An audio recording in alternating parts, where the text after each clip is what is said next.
Y como ustedes saben, estamos estudiando la cultura en el hombre,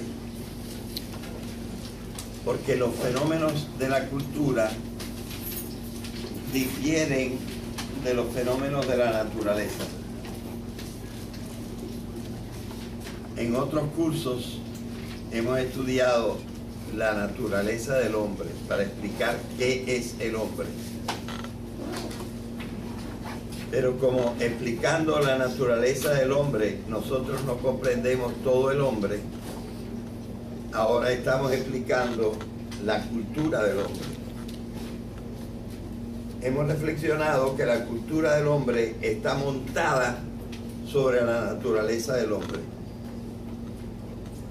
y que prácticamente la mayor parte de las divisiones o capítulos de la naturaleza del hombre corresponden a alguna división o capítulo de la cultura del hombre. Y así la biología influye sobre la economía, lo económico que el hombre tiene que desarrollar en su cultura. Y ahora estamos estudiando la primera de 3 funciones superiores de la naturaleza del hombre, que son, con los nombres antiguos, inteligencia, voluntad y sentimiento. Con los nombres que estoy usando, cognición, conducta racional y afectividad.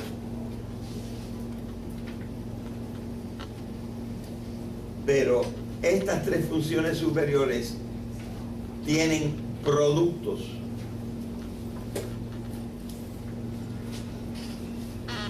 Productos de la cultura.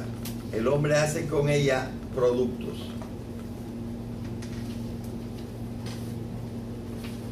Para el estudio nosotros hemos convenido que los productos de la cognición son 4. Los hemos llamado saberes populares, en donde por cierto deberíamos meter el arte porque yo no lo he señalado y es parte de la cognición también. Sabiduría,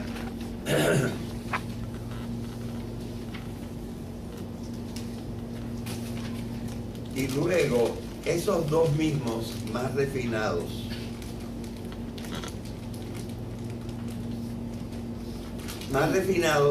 se llaman ciencia y filosofía. Bueno, creo que olvidé decir el segundo producto ordinario y general, que se llama sabiduría, que todos los pueblos tienen, todas las culturas tienen sabiduría.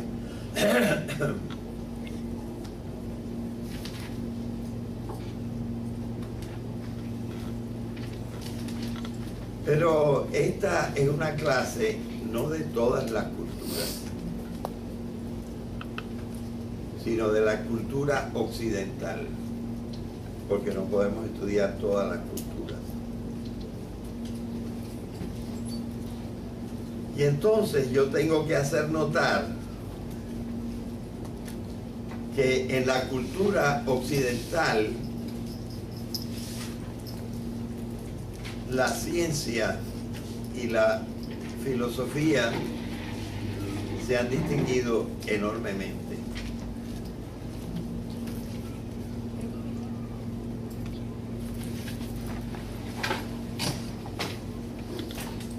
O sea, los saberes populares han sido en gran parte sustituidos por una ciencia muy rigurosa y mucho más a través de los siglos en nuestra cultura que en otras culturas. Y también resulta, me parece ser una realidad, que en buena medida la participación de otros pueblos no occidentales a la ciencia se ha debido a que estos otros pueblos han tomado en buena parte la ciencia de ellos de nuestra ciencia occidental.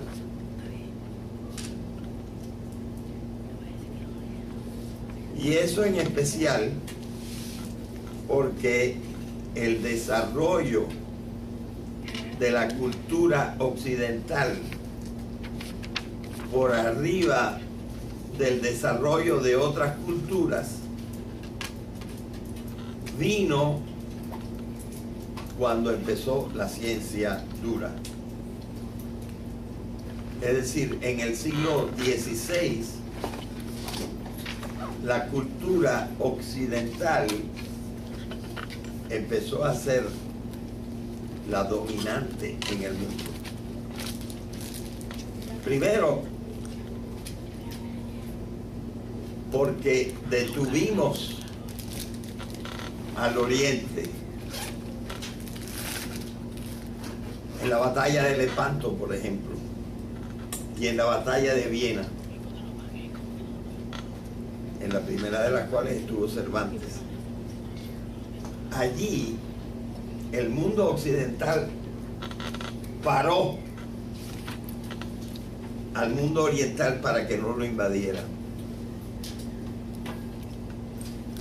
Y la otra parte es que, por su parte, Occidente siguió hacia Occidente y descubrió América.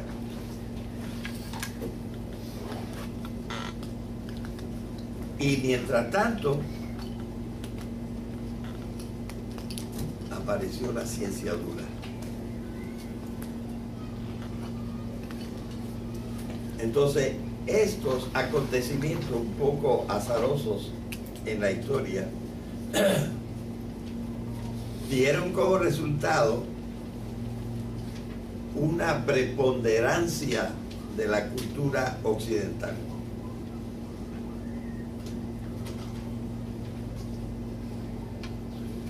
Ahora hay algunas potencias que están desafiando esto.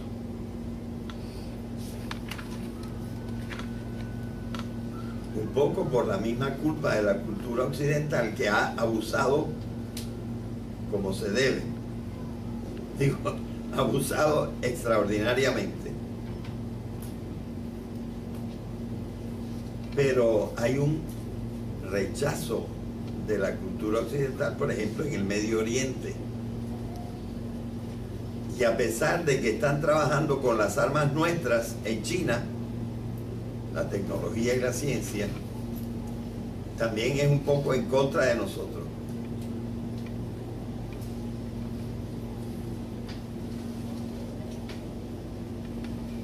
Pero en punto a lo que estamos estudiando, que es la ciencia, no hay gran diferencia. Todo el mundo acepta la ciencia. Irán está desarrollando la bomba, no la bomba, pero la fisión atómica.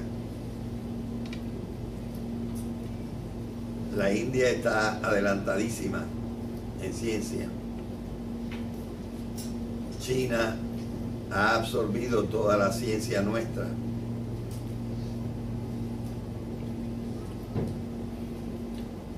De manera que, en ciertos sentidos, la ciencia es de todo el mundo ahora. Y todo el mundo la acepta. Es un producto de la cultura muy aceptado.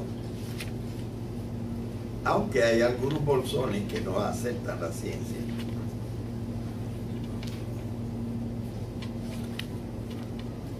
Entonces nosotros estamos estudiando ese producto de la cultura que se ha vuelto bastante universal, la ciencia. pero que tiene también un periodo, precisamente en el siglo XVI y XVII, donde era más nuestra.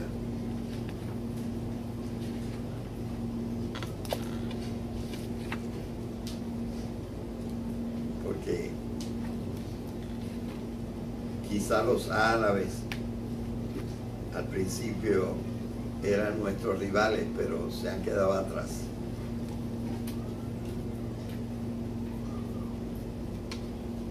En cuanto a la filosofía, que no voy a desarrollar hoy, el estudio de la parte cultural filosófica, ya yo me he expresado que creo de la filosofía. Yo diría que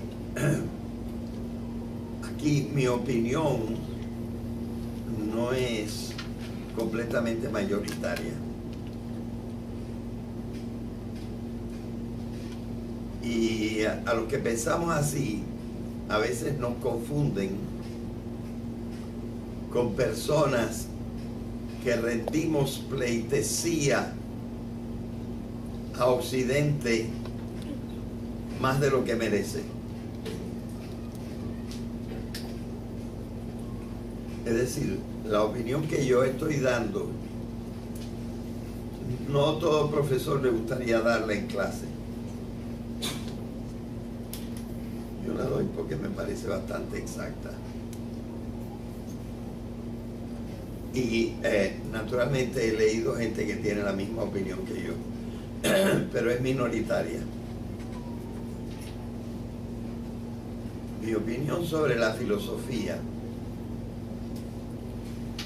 es que es un desarrollo especial en Occidente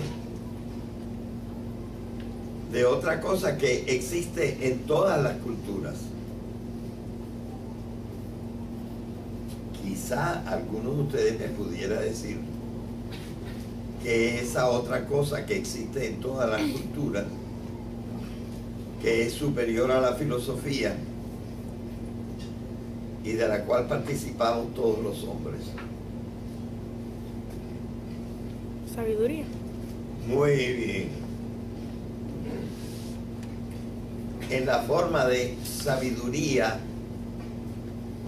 desde muy antiguo, muchos pueblos, quizás en ocasiones antes que nosotros, desarrollaron la sabiduría.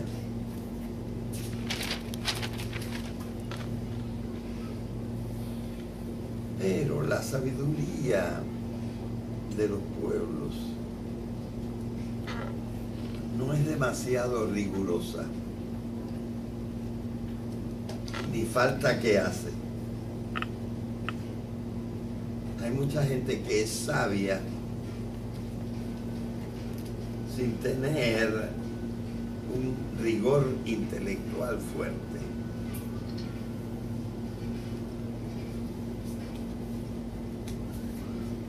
Y esto se debe a muchos factores que no estamos estudiando en este momento.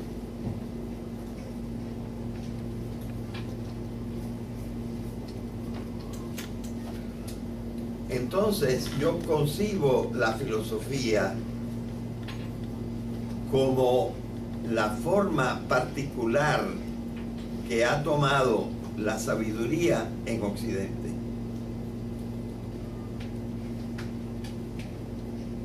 Levanten la mano los que creen haber entendido esto que he dicho, que la filosofía es la forma particular en cómo se ha desarrollado mayormente la sabiduría en Occidente. Levanten la mano los que entienden esto. No tengo mucho éxito.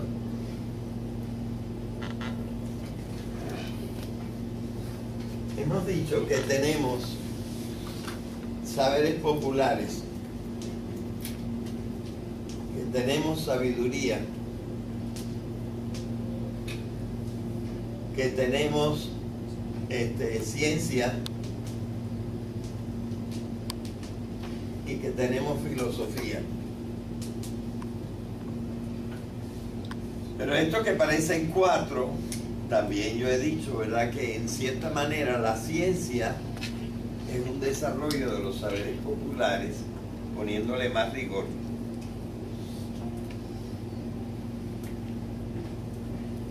Y la filosofía es un desarrollo de la sabiduría,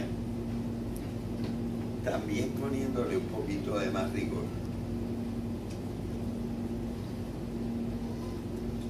Entonces, la ciencia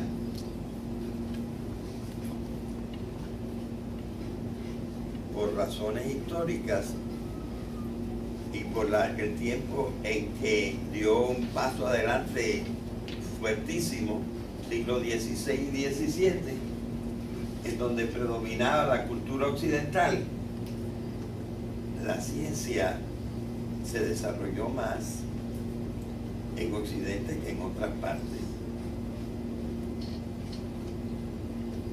Y la filosofía sufre un cambio mayor, porque abandona el estilo de la sabiduría.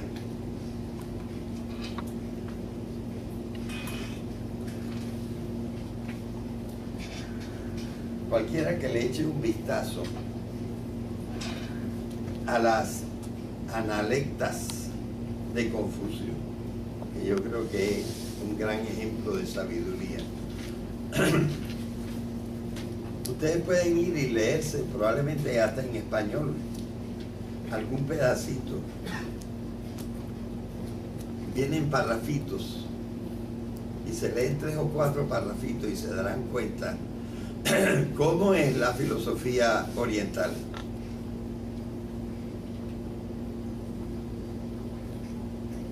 ¿Y qué dice de la aceptación de la autoridad? ¿Qué dice de la moralidad? ¿Qué dice de la paciencia? Son gotas de sabiduría.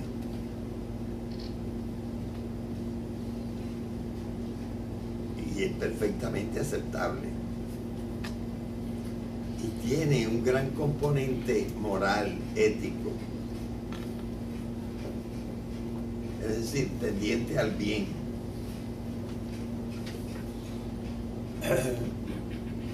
La filosofía, aunque tiene grandes avenidas hacia el bien, habla de varias otras cosas.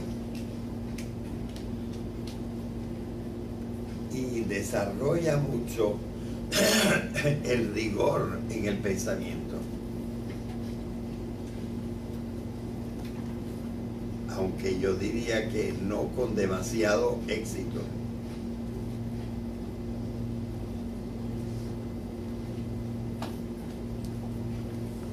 Pero la verdad es esta: la filosofía nuestra no se parece a las analectas de Confucio.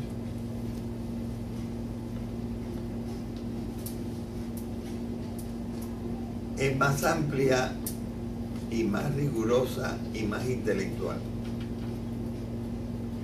Es mi opinión.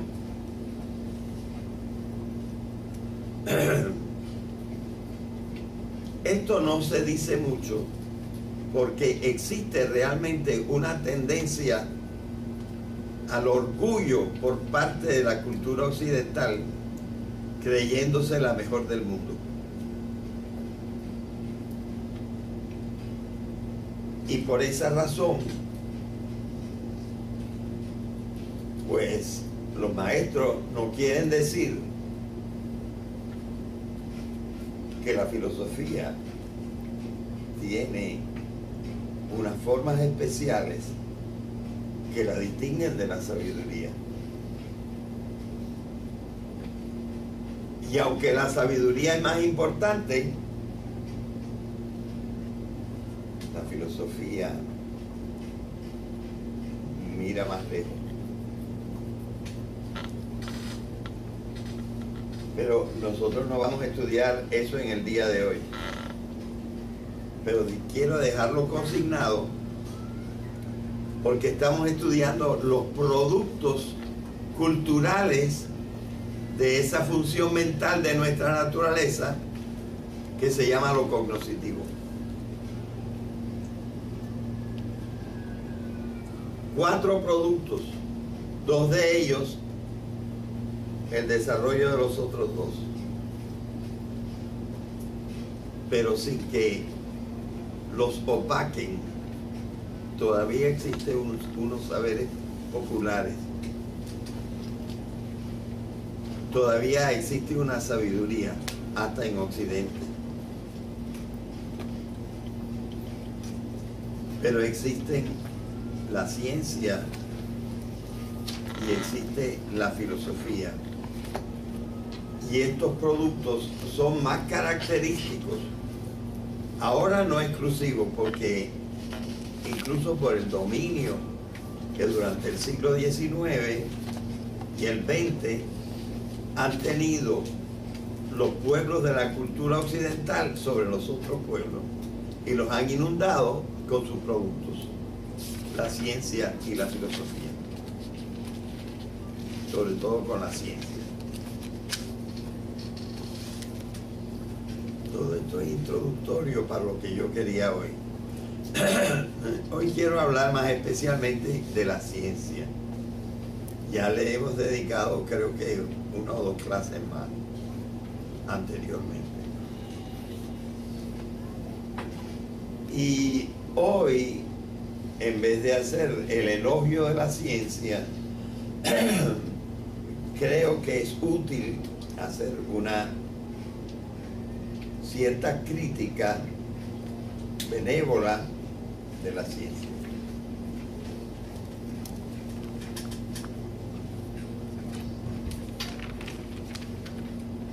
Estamos en la premisa de que históricamente la ciencia en Occidente empieza a desarrollarse en una forma extraordinaria en los siglos XVI y XVII. 1501 a 1700.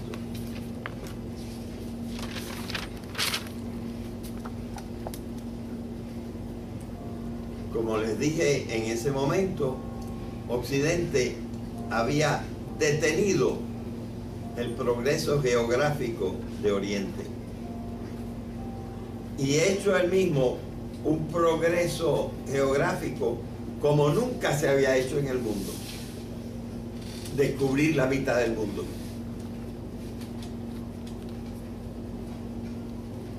Y eso le dio un impulso a Occidente tremendo. En ese mundo se desarrolló en una forma extraordinaria la ciencia.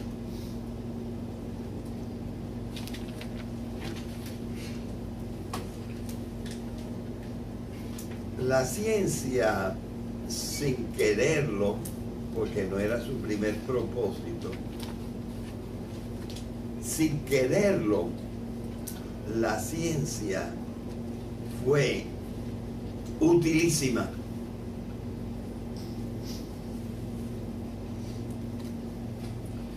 La utilidad o la finalidad de utilidad era algo que siempre era sospechoso en el mundo del pasado.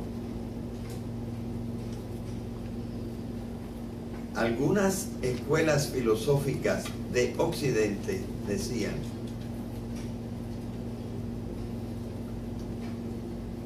hay que buscar el bien y solamente el bien. Otras escuelas un poquito más flexibles decían: hay que buscar el bien, pero se puede buscar también la utilidad, siempre que no falte el bien. La utilidad sola nunca se puede buscar. El libro libro que nosotros estudiamos aquí, de Moral Antigua, el de Cicerón, lo dice con todas sus letras. No busques nada que además de útil no sea bueno. Lo principal es buscar lo bueno. Se permite buscar la utilidad, pero no la utilidad sola. La utilidad se puede buscar si está acompañada del bien. Así vivía el mundo. Llega el siglo XVI y XVII. Se hacen unos avances portentosos. Claro, no comparables con los que tenemos ahora. Que nosotros podemos mandar 200 billones en fracciones de segundo entre Nueva York y Tokio. Lo ponemos ahí, le damos un clic y ya llegó. Y podemos atravesar el Atlántico, ahora no tanto porque dejamos de producir los supersónicos, pero podemos atravesar el Atlántico en 2 horas. Es decir, la ciencia, leí hace 6 meses que los israelíes han inventado un aparato médico que si una persona tiene un tumor en el cerebro, ellos no le abren el cerebro, le ponen el aparato aquí y en 1 hora desapareció el tumor sin haberle abierto la cabeza. Imagínense esto para el futuro. Es decir, las cosas, es posible que nosotros en un tiempo corto, estando en la Tierra, en el futuro, en cuestión de un plazo corto como 2 horas, podemos estar a 10.000 años luz de distancia. Esto no se considera totalmente imposible, no lo sabemos hacer ahora, pero no lo descartamos. Es decir, las cosas que ha hecho la ciencia son de tal naturaleza que nosotros nos hemos quedado maravillados. Entonces se ha empezado a cambiar sobre la importancia de la utilidad y de que algunas cosas útiles podríamos lograrlas, por lo menos temporalmente, suprimiendo la cuestión del bien.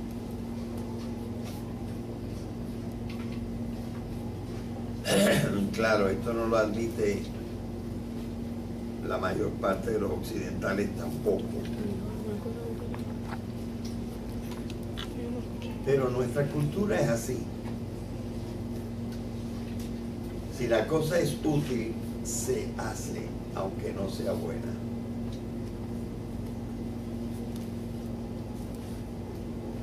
O sea que la ciencia ha tenido unos efectos también negativos sobre nuestra cultura.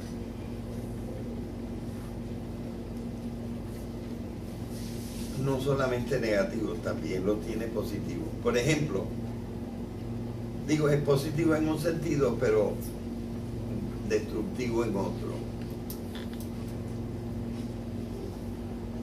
La ciencia ha constreñido a la religión a abandonar algunos de sus principios. Y nosotros despreciamos a los religiosos que no hacen estas concesiones. Los llamamos y son fundamentalistas. simplemente son tercos en la no aceptación de algunos principios científicos.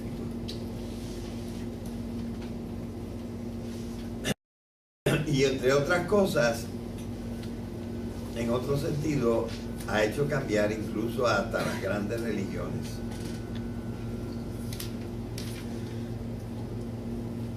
Por ejemplo,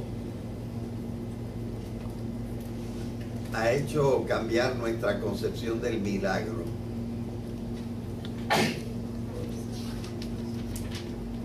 El milagro, como lo dice su nombre, es lo maravilloso.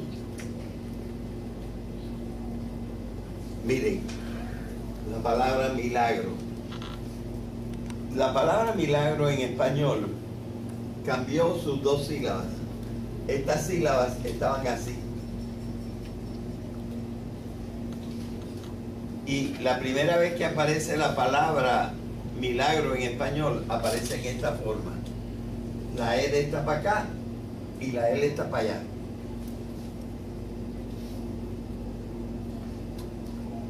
Y ambas palabras vienen del latín miraculo. Ulo quiere decir pequeño. Y mira quiere decir, como decimos nosotros en español, añadiendo ad. Admirare. Admirar. Ver la maravilla de la realidad. Como dice Alberto Cortés, qué maravilla, fulano, qué maravilla, has tenido un hijo. Mira el nene, tiene espíritu. Mira qué regalo.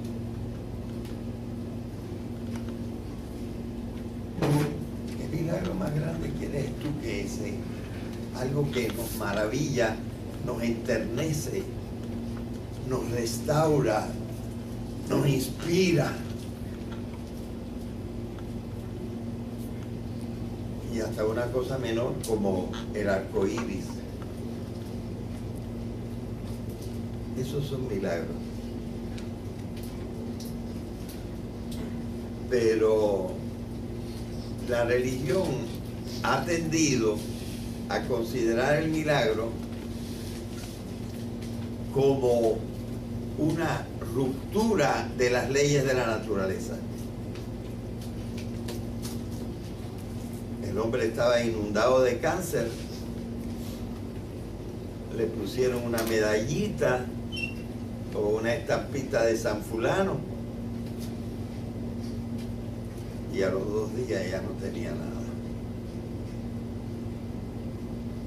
Se rompió las leyes de la naturaleza con respecto al control del crecimiento incontrolado de las células, que es lo que es el cáncer.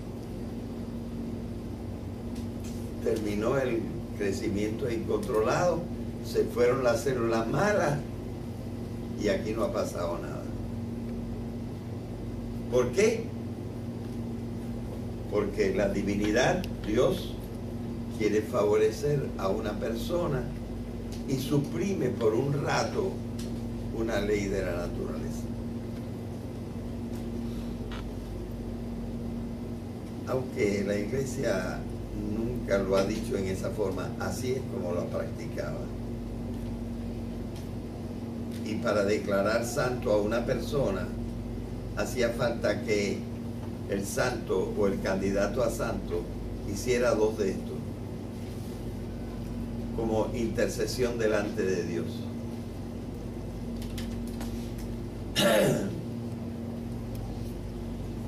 Es decir, incluso tenían una concepción limitada de Dios, porque Dios no había sido lo suficientemente inteligente para que todo lo que Él se proponía sucediera como Él quería, sin necesidad de romper la ley que él mismo inventó la hubiera podido inventar más compleja y entonces no necesitaba romper las leyes suyas.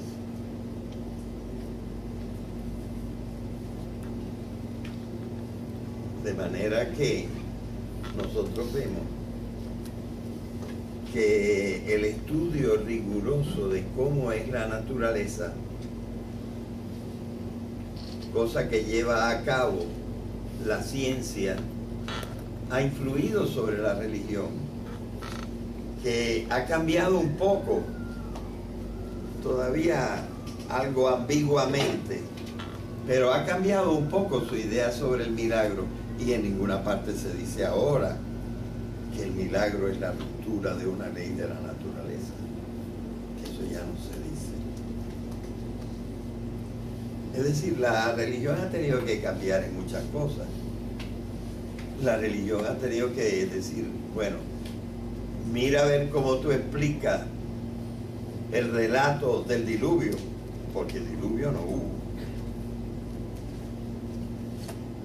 No hay suficientemente agua para que el agua cubra las más altas montañas, 7,5 metros más arriba, como dice la escritura, dice 15 cúbitos, más arriba de las más altas montañas. ¿De dónde sale el agua esa?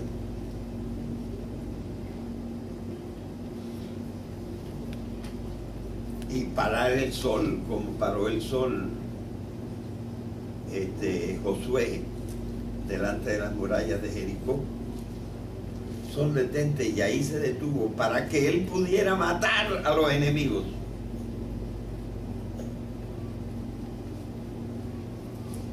Ya nosotros no podemos creer en esas cosas. Parar el sol.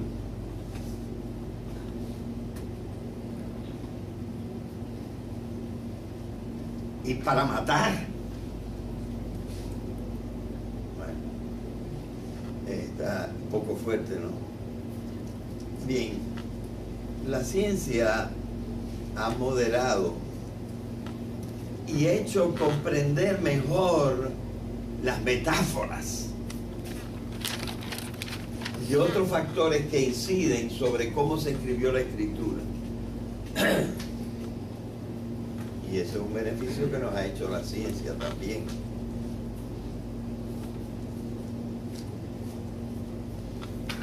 Pero en un libro que yo leí recientemente, hace como 2 años, ya les dije el nombre del libro.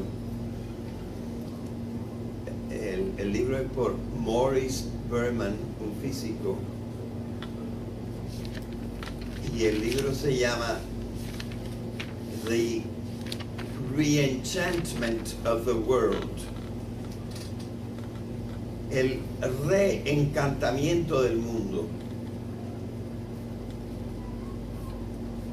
El mundo antes del siglo XVI era mucho más encantador. Nos encantaba el mundo. Había una magia especial. Era como el mundo de los niños, como un Disney World, como un mundo con hadas. Con la ciencia, el mundo se desencantó, le quitaron el hechizo, el encanto, y estaba la realidad cruda.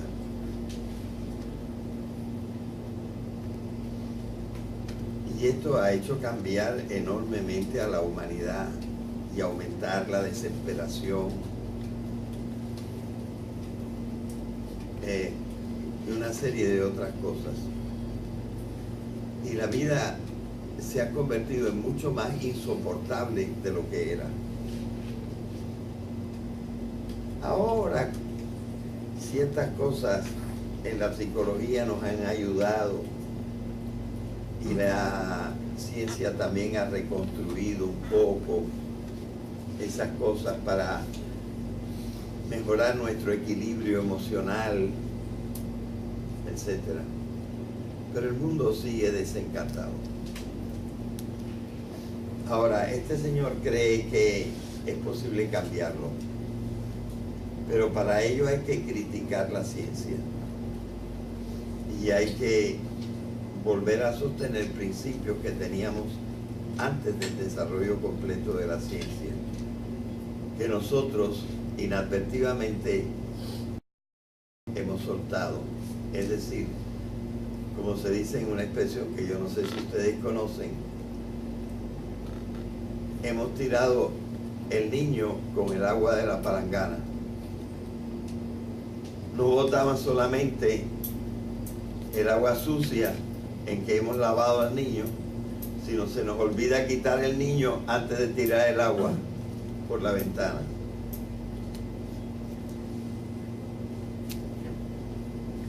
Bueno, esto lo tenemos que recuperar. Y es lo que se propone este libro, la posibilidad de recuperar un mundo en que, rectificando algunas cosas de la ciencia, volvamos a los principios más sanos que teníamos en otro tiempo, sin necesidad de retrasarnos, admitiendo todo lo bueno de la ciencia. Bueno, el problema de la ciencia, según Maurice Berman, es que cambió el propósito de la vida, poniendo como ley suprema la utilidad, porque la ciencia ha sido tremendamente útil para el hombre.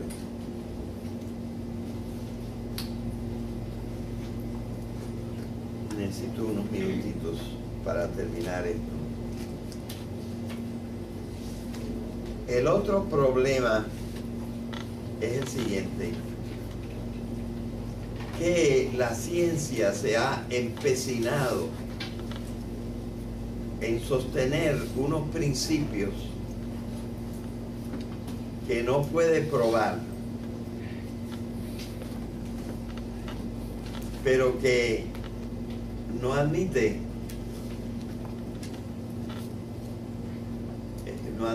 eso y los considera leyes absolutamente necesarias para entender el mundo. La principal que quiero mencionar, porque es una que he estado estudiando, es la siguiente. Curiosamente, la ciencia afirma esto: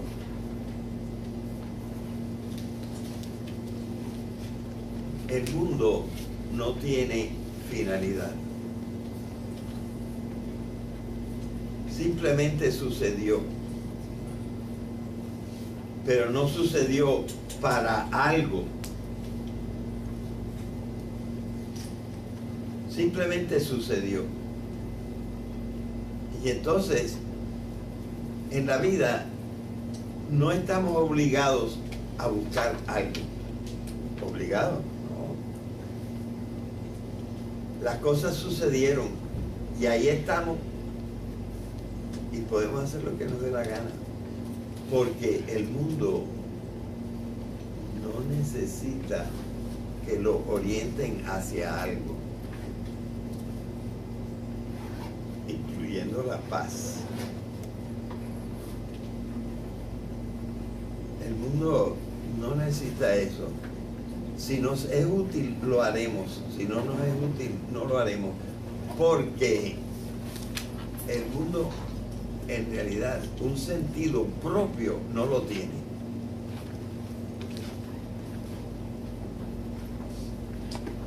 El 95% de los científicos, diría yo, no admite que la realidad tenga una finalidad. Esta es la formulación más dura. Otros son un poquito más blandos y dicen así: yo no necesito para nada la finalidad para explicar el mundo.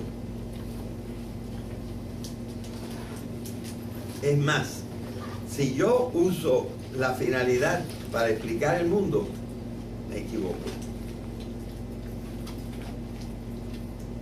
Esta es la mentalidad científica. Y hay poquitos científicos que nieguen esto. Claro, todo el mundo admite que el ser humano tiene propósitos, pero no lo que viene antes del ser humano.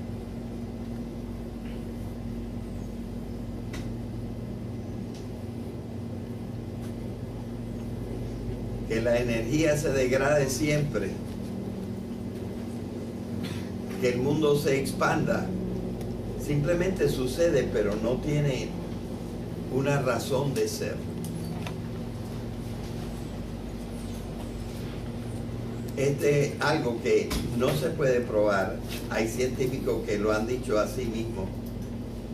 Hay un empecinamiento de los científicos en decir que no existe la finalidad o que no la necesitamos para probar nada. Y este es un problema crítico de la ciencia. Lo vamos a tener que dejar ahí hoy. Entonces, estos acontecimientos un poco azarosos en la historia dieron como resultado una preponderancia de la cultura occidental.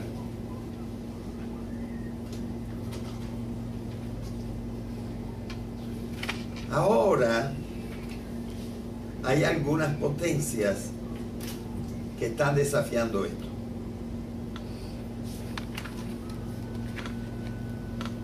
Un poco por la misma culpa de la cultura occidental, que ha abusado como se debe. Digo, abusado extraordinariamente.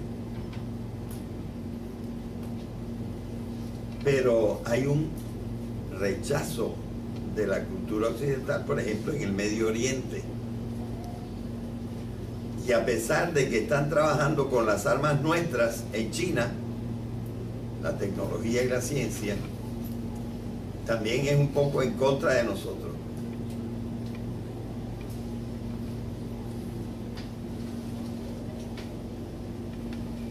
Pero en punto a lo que estamos estudiando, que es la ciencia,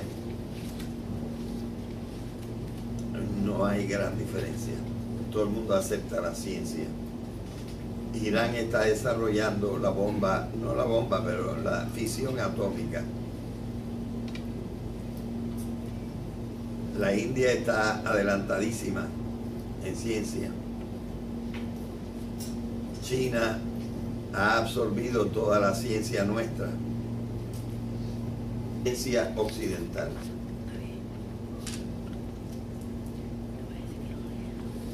Y eso en especial porque el desarrollo de la cultura occidental por arriba del desarrollo de otras culturas vino cuando empezó la ciencia dura. Es decir, en el siglo XVI, la cultura occidental empezó a ser la dominante en el mundo. Primero, porque detuvimos al Oriente en la batalla de Lepanto, por ejemplo, y en la batalla de Viena, en la primera de las cuales estuvo Cervantes. Allí el mundo occidental paró al mundo oriental para que no lo invadiera. Y la otra parte es que, por su parte, Occidente siguió hacia Occidente y descubrió América.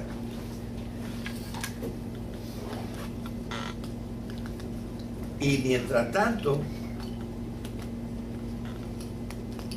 apareció la ciencia dura. Pero esta es una clase no de todas las culturas, sino de la cultura occidental, porque no podemos estudiar todas las culturas. Y entonces yo tengo que hacer notar que en la cultura occidental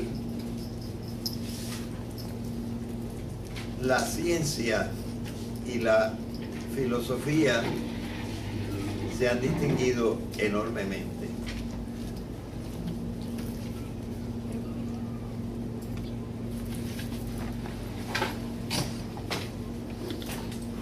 O sea, los saberes populares han sido en gran parte sustituidos por una ciencia muy rigurosa y mucho más a través de los siglos en nuestra cultura que en otras culturas. Y también resulta, me parece ser una realidad,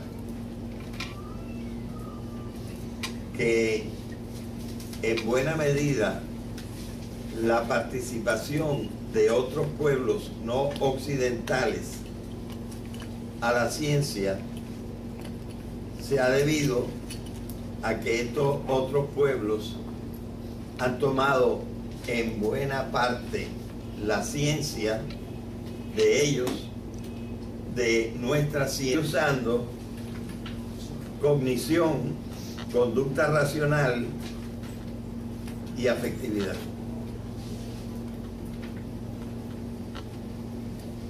Pero estas tres funciones superiores tienen productos.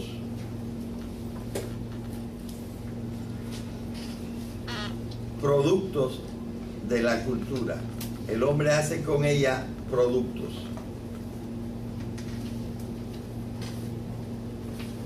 Para el estudio nosotros hemos convenido que los productos de la cognición son 4. Los hemos llamado saberes populares, en donde por cierto deberíamos meter el arte porque yo no lo he señalado y es parte de la cognición también. Sabiduría,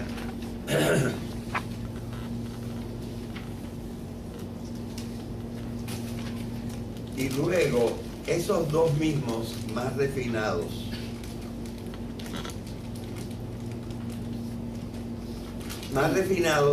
se llaman ciencia y filosofía. Bueno, creo que olvidé decir el segundo producto ordinario y general, que se llama sabiduría, que todos los pueblos tienen, todas las culturas tienen sabiduría.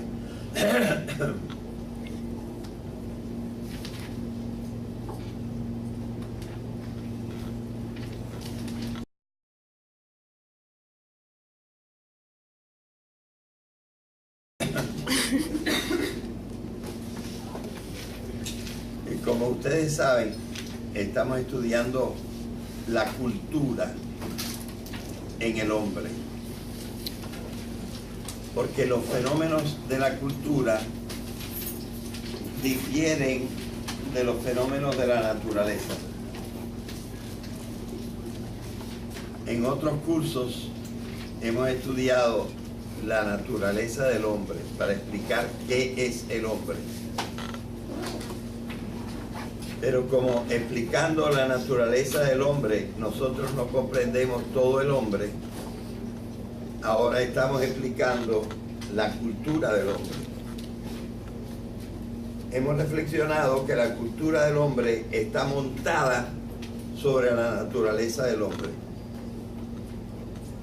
Y que prácticamente la mayor parte de las divisiones o capítulos de la naturaleza del hombre corresponden a alguna división o capítulo de la cultura del hombre.